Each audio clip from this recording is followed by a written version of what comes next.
성탄절이 다가오고 있는데요. 코로나 이후로 성탄절이 예전처럼 이렇게 시끌벅적하진 않은 것 같아요. 교회도 그렇고요. 세상 사람들은 사실 원래 되게 시끄러웠는데 코로나 이후로 그런 것들이 조금 약화된 것 같기도 합니다. 근데 분위기가 중요한 게 아니에요. 성탄절은 분위기가 중요한 게 아니라 의미가 중요하거든요. 근데 믿는 우리는 분위기가 아니라 의미를 알기 때문에 그 의미에 대한 얘기를 한 번 더 다시 우리가 생각해보고 기억해야 될 줄로 알아요. 대강절은 대림절이라고도 해요. 대강절이나 대림절은 똑같은 말이에요. 영어로 애드벤트라는 단어를 쓰는데 도래하다, 뭐 임재하다 이런 뜻이에요. 무슨 뜻이냐면 예수님이 이 땅에 오실 것을 기대하는 주간이 대림절이다, 대강절이다 이렇게 보시면 돼요. 그래서 믿는 우리는 예수님으로 말미암아 구원받았으니까 그 구원하심을 다시 기억하는 절기다 이렇게 보시면 됩니다. 그리고 교회는 한 달 동안 4주간을 대강절을 지키고 대림절을 지키는데 성탄절까지 똑같은 설교를 똑같은 주제를 하다 보니까 목사님들이 어떤 교회는 물론 한 달 내내 성탄절 설교를 하기도 하지만 대부분은 뭐 성탄절만 성탄절 설교하거나 아니면 그 전주만 성탄절 설교를 2주 한다거나 이렇게 하기도 하는데 저는 일단 이번 주부터 계속 이 성탄에 관한 말씀을 좀 준비를 해봤어요. 그래서 우리가 이 구원에 대한 얘기를 한번 고민해 봐야 된다 생각이 듭니다. 성탄절의 의미를 한번 생각해 봤으면 좋겠어요. 제2차 대전 때 이런 일이 있었습니다. 아버지와 아이들이 길을 걷는데 밤에 방마다 집마다 별이 달려 있는 거예요. 푸른 별이. 그래서 아들이 아버지한테 물어봐요. 아버지, 저 별은 왜 집집마다 붙어 있나요? 이렇게 물었더니 아버지가 아들에게 이렇게 얘기해요. 왜냐하면 저 집은 지금 아들이 전쟁에 나간 거야. 이렇게 얘기를 해요. 왜냐하면 풍습이 있었는데 1차 대전 때부터 자기 아들이 전쟁에 나가면 그 집에 별을 붙였대요. 그게 2차 대전까지도 연결되는 거예요. 그리고 그 아들이 혹시 전사를 하게 되면 그 별을 황금별로 바꾼대요. 그래서 사람들이 지나가다가 푸른 별이 있으면 전쟁에 나갔구나, 황금별이 있으면 저 아들이 죽었나 보다 이렇게 생각하는 거죠. 그랬더니 아버지가 저 집 아들은 전쟁에 나갔나 봐 이렇게 얘기했어요. 어느 집 가다 보니까 황금별빛이 있는 거예요. 그러니까 아들이 또 물어봐요. 아버지, 왜 저 집은 황금별이 붙었어요? 저 집 아들이 전쟁에 나가서 죽은 것 같아 이렇게 얘기했어요. 그리고 이 아들이 슬퍼하며 길을 걷는데 하늘을 보니까 하늘이 별이 많지 않습니까? 근데 유독 빛나는 별이 있어요. 아들이 아버지한테 물어봐요. 아버지, 저 반짝반짝 빛나는 황금별을 보니까 하나님 아버지 아들도 죽었나 봐요 이렇게 얘기를 했어요. 이번 성탄절은요 사실 예수님이 죽으러 온 날이에요. 사람들은 살라고 태어나 이 땅에. 우리가 아기를 낳으면 어떻게 돼요? 걔를 잘 키워내는 거 아닙니까? 죽으려고 낳는 애들이 어디 있어? 다 살려고 나지. 잘 살려고 사는 거 아니에요? 근데 유일하게 죽으려고 오신 분이 예수님이에요. 예수님은 죽으려고 태어나셨잖아요. 왜? 여러분과 저의 죄 때문에, 인류의 죄 때문에 돌아가시기 위해서 오신 거 아닙니까? 자, 성탄절 왜 하나님이 예수님을 이 땅에 보냈는가? 요한복음 3장 16절 말씀은 그 핵심 부분을 얘기하고 있죠. 한번 읽어보겠습니다. 시작.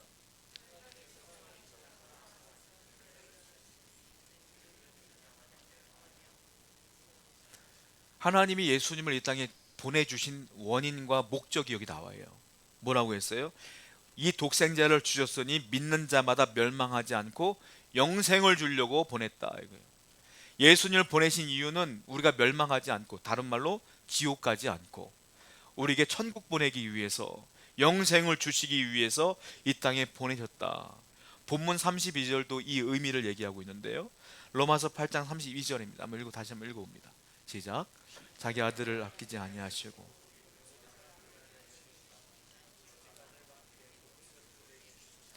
자기 아들을 아끼지 않고 내주었대요. 여러분, 내 물건을 누구한테 준다는 건 그 사람을 내가 좋아하기 때문에 주는 거예요. 여러분들이 갖고 있는 물건 아무한테 줘요? 안 주죠.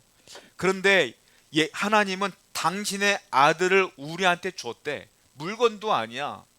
하나님의 아들이야. 그러면 하나님이 우리를 좋아하는 거예요? 안 좋아하는 거예요? 좋아하는 거죠. 이건 좋아하는 걸 떠나서 사랑하는 거죠. 사랑하는 걸 떠나서 절대적 사랑이야. 이거는 무한대 사랑이야. 하나님이 우리에게 이 땅에 예수님을 보내신 이유는 저와 여러분들을 너무너무 사랑하기 때문에 주신 것이다. 근데 우리는 주님을 사랑해야 될까요? 말아야 될까요? 당연히 사랑해야 되죠. 근데 오늘날 우리는 하나님을 사랑하기보다는 세상을 사랑할 때가 너무도 많고 내 인생을 중요하게 여길 때가 너무도 많아서 그것이 우리에게 약점이 되고 마귀에게 틈이 되는 거예요. 사실은 하나님이 우리를 그렇게 사랑했다라는 거예요. 자, 누가 예수님을 낳았죠? 마리아가 낳았죠. 예수님이 어떤 모양으로 낳았죠? 갓난아기로 나왔죠. 그러니까 엄마가 나야 갓난아기로 나오죠. 그런데 예수님의 어머님 마리아는 이 당시 예수님의 육신 아버지 요셉과 정혼한 사이였어요. 정혼은 다른 말로 말하면 약혼이에요, 약혼. 근데 오늘날 약혼은 깨지기도 하죠. 근데 이 당시 약혼은 달라요. 이 당시 정혼은 기간이 1년의 기간이 있어요. 정혼의 기간이 끝나고 1년 뒤에 결혼을 하는 거예요. 그러다 보니까 누가 누구하고 정혼했다라고 말하면 어떤 의미가 있느냐면 그 사람의 순결은 보증되는 거예요. 그 여인은 그 남자와의 1년 동안의 기간 가운데 다른 남자를 만날 수가 없어. 순결이 보장되는 거야. 그래서 누가 누구와 정혼했다 하면 누가 어떤 사람에게 프로포즈를 못해요. 이게 법이야, 그들에게는. 자, 마리아와 요셉은 정혼한 사이인데 문제가 생겼어요. 그 마리아가 그 정혼 사이에 임신을 하게 된 거야. 예수님을 갖게 된 거예요. 자, 요셉의 입장에서 볼 때는 심각한 문제죠. 순결이 보장되어야 될 그 시기에 이 여인이 임신을 한 거예요. 사람이 볼 때는 이거는 다른 남자 아이죠. 안 그렇겠습니까? 요셉이 고뇌에 빠졌어요. 그때 천사가 나타나죠. 야, 그는 성령으로 잉태한 거니까 아무 걱정하지 말고 데리고 와서 결혼하고 살아라. 이렇게 얘기했던 요셉이 그것을 믿었어요. 믿었고 그 마리아를 데리고 왔어요. 자, 돌아가신 구봉서 장로님이 우리가 유명한 코미디언인데 돌아가셨죠. 장로님이세요. 제가 알기로는 신앙이 굉장히 좋은 걸로 알고 있습니다. 그분이 전도를 하는데 사람들이 잘 안 믿는데 특히 말도 안 된다고 말하는 부분이 동정녀 탄생 부분이야. 어떻게 처녀가 아이를 낳냐, 이 부분에서 사람들이 따지더래요. 그래서 장로님이 고민하다가 갑자기 아이디어가 생각났대. 혼자 생각한 거예요. 아니, 생각해 보니까 마리아 남편이 믿었는데 우리가 뭐 안 믿을 이유가 뭐가 있어요? 그래서 전도를 할 때 사람들이 아니, 어떻게 예수님이 처녀의 몸에서 나와요? 이렇게 물어볼 때 화를 냈대. 장로님은 아니, 이 사람 마리아 서방이 믿는데 네가 안 믿었냐? 서방도 믿는데. 그래서 사람들이 웃으면서 알았어요, 믿을게요 했다는 얘기가 있어요. 그렇죠. 마리아 남편도 믿는데 우리가 안 믿어? 그 말도 안 되지. 남편이 더 중요한데. 요셉은 믿어버렸어요. 그래서 예수님이 이 땅에 나오시게 된 거예요. 그리고 우리를 위해 십자가에 돌아가셨어요. 자기의 죄 때문에 죽은 게 아니라 우리 죄 때문에 죽었어. 이걸 교리적으로 뭐라고 말하냐면 대속이라고 그래요. 대속. 대신 죽은 거야, 예수님께서. 성경을 볼까요? 요한복음 19장 30절입니다. 시작.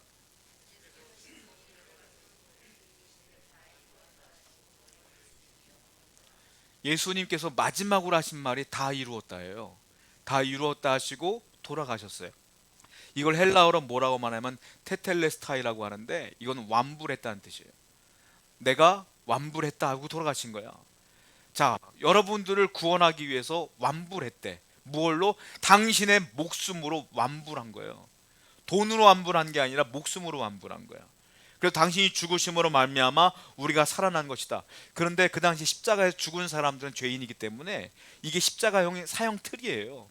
예수님만 십자가에 죽은 게 아니야. 우리가 알다시피 양 옆에도 죄인이 있었잖아요. 그런데 이분이 하나님의 아들인 걸 증명해냈어. 예수님이 어떻게 해요?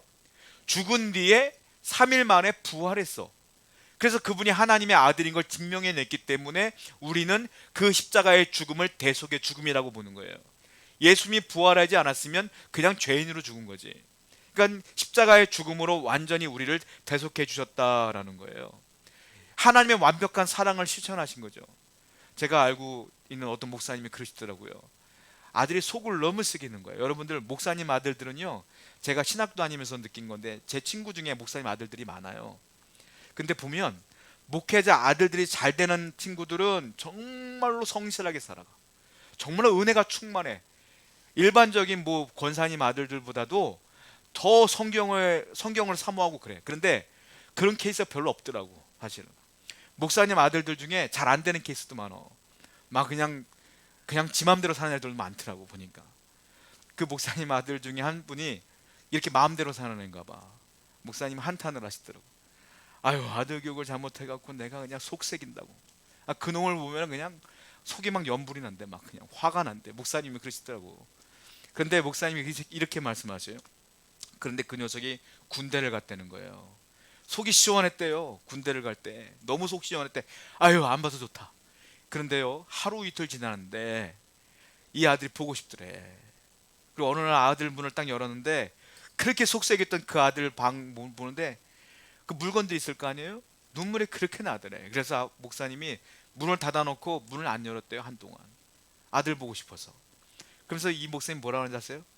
그렇게 속삭여서도 안 보이니까 그렇게 보고 싶더라는 거야. 여러분, 하나님 마음이 그래요. 하나님이요, 여러분들을 얼마나 사랑하는지 아세요? 여러분이 속삭이지 죄 짓고 살죠. 마음대로 살지. 그런데 하나님은 여러분들을 그래도 사랑해. 자식이 속삭여도, 부모가 속삭여도 며칠 안 보면 속상하고 사랑하잖아. 내가 길렀는데. 그런 것과 똑같아. 우리가 죄 짓고 내가 죄 졌어도 하나님은 벌 안 줘. 어떻게 해요? 회개하라고 계속 독려하시지 벌 안 주더라고.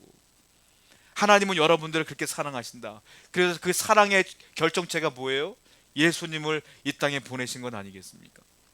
여러분, 물건을 살 때 우리가 500원짜리 껌 한 통 사면 뭐라고 해? 이거 얼마야? 그러면 500원짜리야 이렇게 얘기하죠.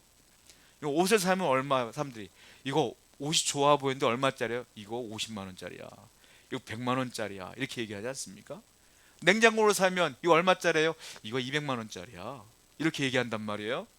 여러분들은 얼마게요? 여러분들 얼마일 것 같아요? 여러분들은 예수님짜리야. 왜냐? 예수님이 테텔로스타이 지불하고 산 거예요. 여러분들, 여러분은 1000만 원짜리가 아니야. 1억짜리가 아니야. 여러분은 예수님짜리예요. 그거보다 더 귀한 사람은 없다는 소리예요, 여러분.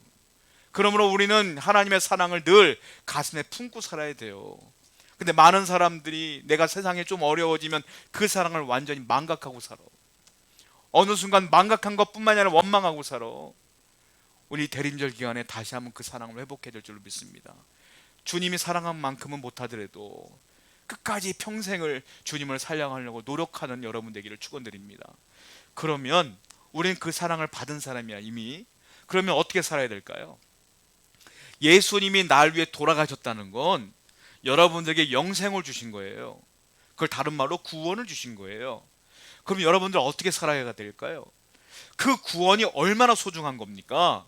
예수님은 여러분들에게 구원을 주시기 위한 목적으로 이 땅에 오셨다가 돌아가신 거거든. 그럼 구원이 얼마나 소중한 거예요? 그러면 어떻게 살아야 될까요? 구원에 대한 확신을 여러분들이 잊지 말고 살아야 돼. 끝까지 구원의 확신을 갖고 살아야 돼. 이게 성도의 삶의 중요한 삶이에요. 마귀는요, 특징이 있어요. 이간질을 잘합니다. 마귀는 어떤 이간질을 하냐면 하나님과 나 사이에 이간질을 하는데 대표적인 게 아담과 하나님을 이간질했어요. 선악과를 먹으라. 못 먹어. 하나님 먹지 말라고 해서 이거 먹으면 너 하나님처럼 돼. 하나님이 그래서 싫어한 거야. 그래서 선악과를 먹었어요. 이간질 시킨 거야. 그래서 죄가 들어온 거 아닙니까? 여러분, 사람은요 죄를 져요. 저도 짓고 여러분도 져요. 안 지려고 해도 져. 안 지려고 해도 생각으로도 죄를 져. 그렇지 않습니까? 사람이 생각으로 하는 것도 죄야. 그러니까 인간은 평생을 살면서 하루에도 수십 가지 죄를 짓는 게 인간이야. 수십 개가 뭐예요? 수백 개, 수천 개를 짓지. 근데 사람들은 그런 죄는 생각하지 못하고 내가 지은 죄들 있잖아요. 생각나는 죄들. 그것 때문에 어떻게 생각하냐면 내가 이렇게 죄를 지었는데 어떻게 구원받을 수 있겠어? 내가 이 죄를 회개했는데 또 죄를 짓는데 어떻게 내가 구원받을 수 있겠어? 그거는 성령이 주는 마음이 아니라 마귀가 주는 거예요. 마귀가 이간질 시키는 거야. 야, 네가 이렇게 살아가는데 구원받을 수 있겠냐? 야, 네 생각을 생각해봐. 네가 그런 생각하고 사는데 하나님이 구원이 너에게 이루어질 수 있겠어? 네 마음을 생각해봐. 너 구원 못 받아. 네 행동을 뒤돌아봐봐. 구원 못 받지 않겠어?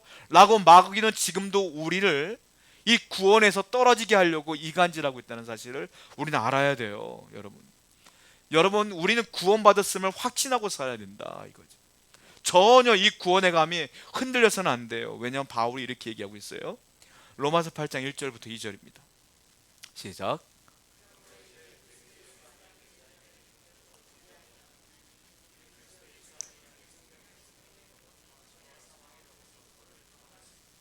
자, 그러므로 그리스도 예수 안에 있는 자에게는, 이 말이 있어요.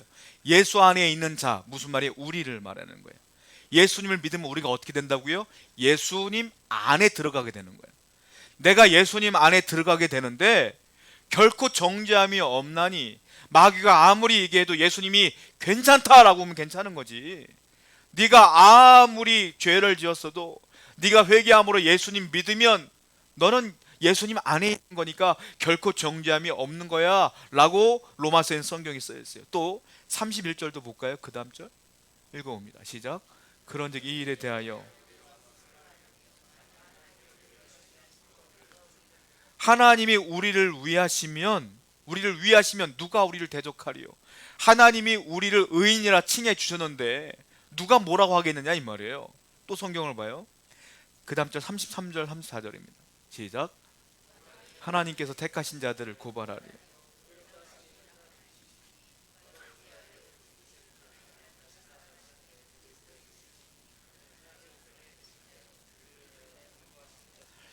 하나님이 우리 죄를 사하시고 의인이라고 인정해 주셨는데 누가 우리를 고발하리요? 누가 군소리 하겠냐 이 말이에요. 아무도 할 수 없다. 하나님이 인정해 준 거야. 여러분들이 의인이기 때문에 구원받은 게 아니에요. 의인이라 칭해 주신 거야. 뭐 때문에? 예수님 믿는 것 자체가 의인이라 그냥 칭해 주신 거야. 그러니까 하나님이 그렇게 칭해 줬는데, 의인이라고 칭해 주셨는데 누가 무슨 말 할 수 있겠어? 상관없는 거야 라고 하나님은 말씀하신다라는 거야. 특별히 그 믿은 사람에게는 무엇을 줬느냐? 성령으로 인까지 쳐줬대. 성경 볼게요. 에베소서 1장 13절입니다 시작. 그 안에서 너희도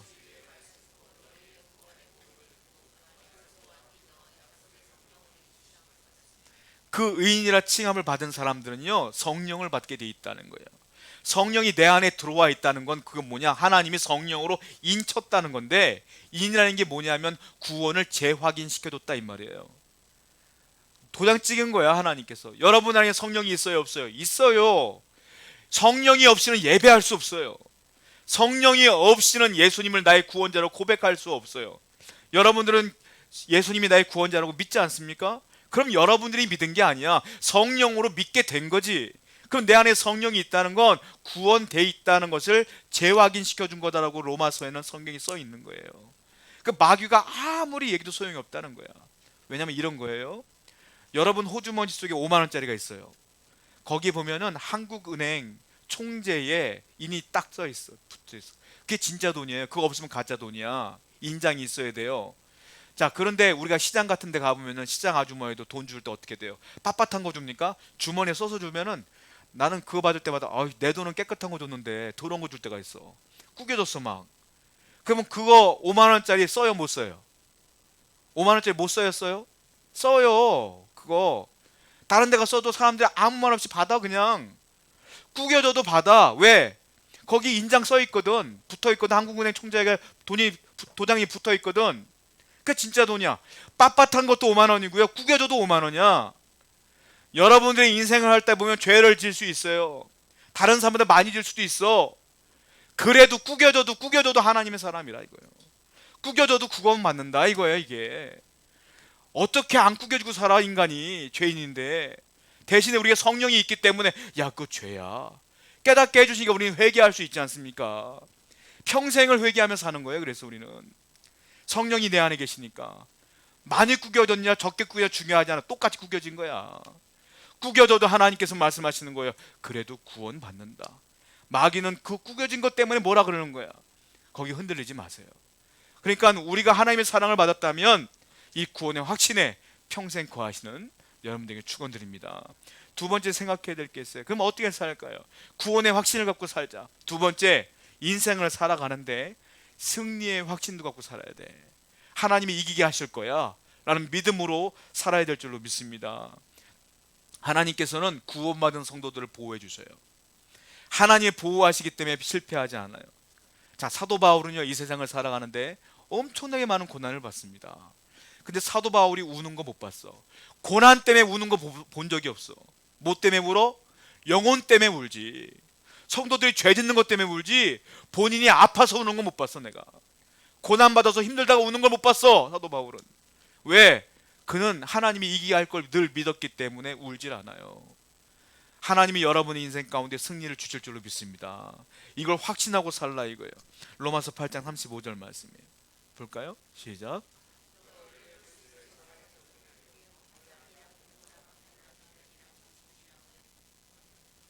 누가 예수님 사랑해서 끊을 수 있겠느냐? 난 주님 사랑한다, 주님이 날 사랑한다. 그것이 환난이나 박해나 기근이나 적신이나 난 상관없어. 그것 때문에 내가 주님 떠나? 그럴 리 없지, 이 말이에요. 또 볼까요? 37절 말씀이에요. 시작. 그러나 이 모든 일에 주님이 날 사랑한다고 계속 확신하고 있는 거야. 그러니까 어떻게 돼요? 나는 그래서 이 세상을 이길 거야 라고 얘기하는 거예요. 하나님은 구원받은 여러분들을 사랑하십니다. 사랑하는 여러분들의 인생을 보호하십니다. 그러면 반드시 여러분들은 승리합니다. 이게 바울의 공식이에요. 그러니까 이것을 분명히 믿고 사니까 누가 때려도 바울은 괜찮고, 내가 굶어도 괜찮고, 옥에 갇혀도 괜찮은 거야. 하나님의 사랑에 흔들리지 않는다. 또 이렇게 얘기하죠. 그 다음 주 38절 39절입니다. 시작. 내가 확신하노니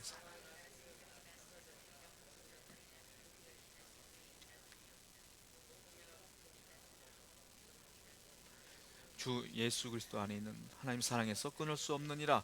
심지어 현재일이나 장래일이나 미래도 승리할 걸 확실하고 있어요.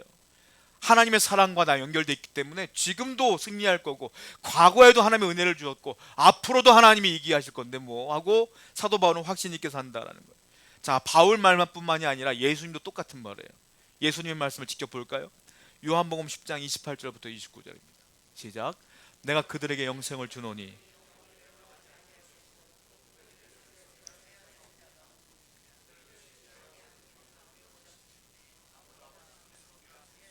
그들을 내 손에서 빼앗을 자가 없도다. 여러분, 예수님의 손아귀보다 더 큰 손아귀가 어디 있어? 예수님보다 강한 손이 더 어디 있어? 없어요. 그러니까 여러분이나 저나 예수님이 꽉 붙들고 있다는 소리야. 그러니까 패배할 수 없고, 이 땅에서 마귀가 아무리 공격한다 할지라도 패배하지 않는다라는 거예요. 예수님이 또 이런 말씀하시죠. 요한복음 16장 33절 하반절만 읽어볼게요. 시작. 세상에서는 너희가 환난을. 아멘. 또 바울이 또 이렇게 얘기해요. 로마서 8장 28절 시작. 우리가 알거니와 하나님을 사랑하는 자 모든 것이 합력하여 선으로 끝난다, 승리로 끝난다 이거예요. 성도는 그래서 내가 아무리 살다가 위험한 일이 닥쳐도, 어려움이 닥쳐도 절망하거나 좌절하는 존재가 아니라, 우리는 하나님이 이기게 하실 걸 믿으며 소망을 품는 자가 성도다라는 거예요. 오늘도 그런 믿음으로 살아가시길 바래요. 요즘 월드컵 때문에 난리가 났죠. 여러분 월드컵 보셨어요? 새벽에 했는데, 새벽에 보신 분들은 조마조마했을 것 같아. 1대1에서 후반전 추가 시간에서 골을 넣었잖아요. 얼마나 가슴이 막 심장병 걸릴 것 같아. 막 조마조마해. 그런데 아이고 1대0 하고 주무신 분도 계실 거야. 1대0 칠 때. 그때 아침에 일어날 때 뭔 난리야 이게 하고 재방송 보겠죠. 재방송 본 분들은 가슴 졸이지 않아. 왠 줄 알아요? 보니까 결과를 알아. 2대1로 이겼구나. 마지막 골은 후반 45분 지나서 추가 시간에 넣었구나. 알아. 자, 1대0으로 질 때도 마음이 편안해. 밥 먹어 그냥. 그러다가 1대1 돼서도 결국 이길 건데 뭐 하고 먹어. 그러다가 사람들은 후반전 지나고 끝나갈 때쯤 돼서도 조마조마하잖아. 재방송 보는 사람은 어떻게 해요? 알고 있으니까 어떻게 해? 늘 때가 됐나? 늘 때 됐겠구나 하고 보는 거야. 재방송은. 그죠? 이게 재방송과 생방송의 차이야. 여러분들은 어떤 사람이냐면, 자, 대한민국이 포르투갈을 이길 걸 알고 보는 사람은 마음이 조급하지 않지. 이미 아는데 뭘. 성도는 어떻게 돼요? 이 세상을 사는데 이길 걸 알고 사는 존재가 성도다. 그러니까 조급할 일도 없고 걱정할 일도 없는 거예요. 왜? 하나님이 우리를 붙들고 있음을 믿는데 왜 조급하고 왜 걱정하냐는 거지. 우린 결과를 알잖아요. 모든 것이 합력하여 결과적으로 뭐로 끝난다? 선을 이루시느니라. 할렐루야. 그러므로 우린 재방송 보는 거예요. 쉽게 말하면. 그러니까 아무 걱정하지 말라라는 거예요. 여러분 수 놓아 보셨어요? 수? 수 넣어보셨죠? 처음만 술을 때 저는 교회가 어떤 권사님이 제가 사무실에 이제 술을 놓으시더라고 예전에. 근데 이거 술을 뒤집어 놓으신 거야. 놓다가 잠깐 화장실 가셨는데 뒤집어 놨는데 실이 엉망진창이야 막. 이게 뭐 하시는 건가 쳐봤어. 나중에 뒤집어 놨는데도 뭔지 모르겠어. 근데 술을 놓다가 뒤를 보면은 실이 막 엉망이잖아요. 다 술을 놓은 다음에 봤거든요. 아름다운 그림이 나타나더라고. 하나님의 섭리는 수 놓는 것 같아요. 처음에는 뭐가 뭔지 모르겠어.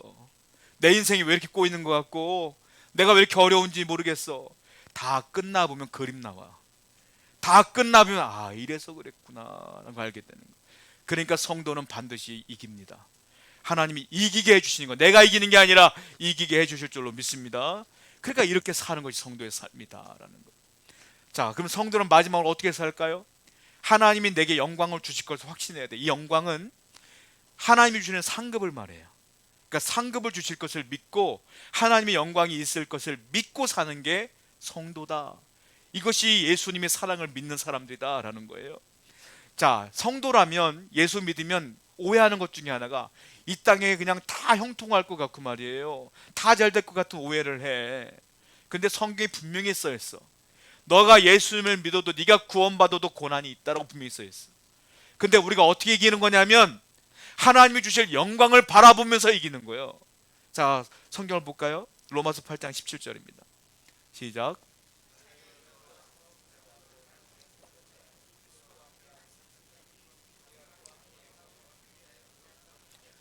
우리는 상속자래요. 공동 상속자야. 하늘나라를 상속을 받을 사람들이야. 다 천국 갈 거란 말이에요. 근데 바울이 뭐라고 말하겠어요? 야, 상속자라면 축복도 있지만 의무도 있는 거야. 사명도 있는 거야. 그런데 그것이 뭐냐면 하나님의 영광이라는 걸 받게 되는데 상속자는 그 영광을 받기 위해서는 모두 받아요. 맨 마지막에 고난도 함께 받느니라 써 있어요. 우리는 하늘나라의 상속자이지만 이 땅에서 고난도 있어요. 예수 믿는 것 때문에 고난 받을 수 있어요. 직장 생활하는데 사장님이 예수 믿는 사람을 싫어할 수 있어. 그럼 괜히 불이익을 당할 수도 있는 거예요. 우리는 예수 믿는 것 때문에 고통받을 수도 있고, 다른 사람들은 주일날 가게 열고 사업하면 돈 많이 버는데 우린 주일날 문 닫고 교회 나오니까 손해볼 수도 있는 거고, 우리는 그것 때문에 핍박받고 어려움 받을 수 있는 거예요. 다른 사람들은 교회 안 가니까 주일날 편하게 쉬었다가 놀러 가기도 하는데 우리는 아침부터 일찍 나서 피곤함이 계속 쌓여. 그럴 수 있는 거지. 고난도 함께 받을 수 있는 거야. 그런데 왜 견뎌요? 주실 영광과 비교할 수 없어 이 고난이. 그러니까 이긴다고 바울이 말하죠. 로마서 8장 18절입니다. 볼까요? 시작. 생각하건대 아멘. 현재의 고난은 앞으로 내게 주실 영광과는 비교할 수가 없어요. 그래서 끝까지 예수 믿고 사는 거야. 그래서 끝까지 주를 붙들고 사는 거다라는 거예요. 여러분, 지금 마리아 얘기를 한번 해볼까요? 마리아가 예수님을 낳지 않습니까? 자, 마리아가요 처음에 임신을 했을 때 천사가 얘기를 해줘요. 심지어 예수님의 이름까지도 이렇게 절하라고 얘기해. 성경을 볼게요. 누가복음 1장 31절입니다. 자, 아들 이름까지 줬어. 예수라고 해라. 그 마리아는 하나님의 말씀을 따라 예수님이라고 이름을 지은 거예요. 그리고 성령으로 잉태했다. 야, 이거 굉장한 영광 아닙니까? 하나님의 이름 가운데 순종했어요. 그러면 마리아의 인생이 어떻게 될까요? 잘 돼야 될 거 아닙니까? 예수님을 임신했는데, 그리고 말씀대로 순종했는데, 어찌 보면 돌마다 죽을 위기인데도 불구하고 순종함으로 예수님 이 땅에 오신 거잖아요. 그럼 잘 돼야지 인생이. 근데 어떤 일이 벌어져요? 정원기간에 임신을 했기 때문에 사람들이 알면 돌로 쳐 죽이는 거야. 목숨의 위협을 받아. 요셉이 잘 보호해줬기 때문에 산 거지. 일단 하나님 말씀에 순종함과 동시에 고난이 오기 시작해. 목숨의 위협을 받기 시작해. 그리고 임신한 상태에서 명령이 떨어져. 로마 황제로부터. 야, 고향에 가서 호적 등본 떼와라. 호적 정리하러 이 무거운 몸을 이끌고 걸어서 이 요셉의 그 고향의 베들렘까지 가잖아요. 여러분, 임신하면 힘들잖아. 걷는 것도 힘들잖아. 근데 걸어서 가는 거야. 얼마나 힘들어. 근데 거기서 방도 없어서 어떻게 해요? 마국간에서, 그때 해산에서 말구 예수님 나타났잖아요. 고난이 계속 오네. 그리고 간신히 나사렛에서 돌아왔는데 돌아오자마자 남편 요셉이 죽었어요.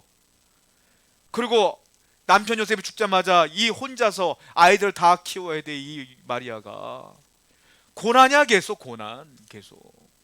그리고 심지어 첫 아들 예수님이 십자가에 달려 죽었어. 자식이 죽는 걸 본다고 생각해봐요. 그 예수님의 그 어머니 마리아의 심정이 어땠겠냐고. 예수님 어느 날 또 나이를 먹더니 나 공생애야 한다고 나가버렸네. 이 아들이 나가버렸어. 얼마나 고통스럽겠어. 고난의 연속에 계속. 이래서요, 시므온 대제사장이 예언을 합니다. 마리아를 보고 이렇게 예언을 하죠. 누가복음 2장 35절이에요. 읽어봅니다. 시작.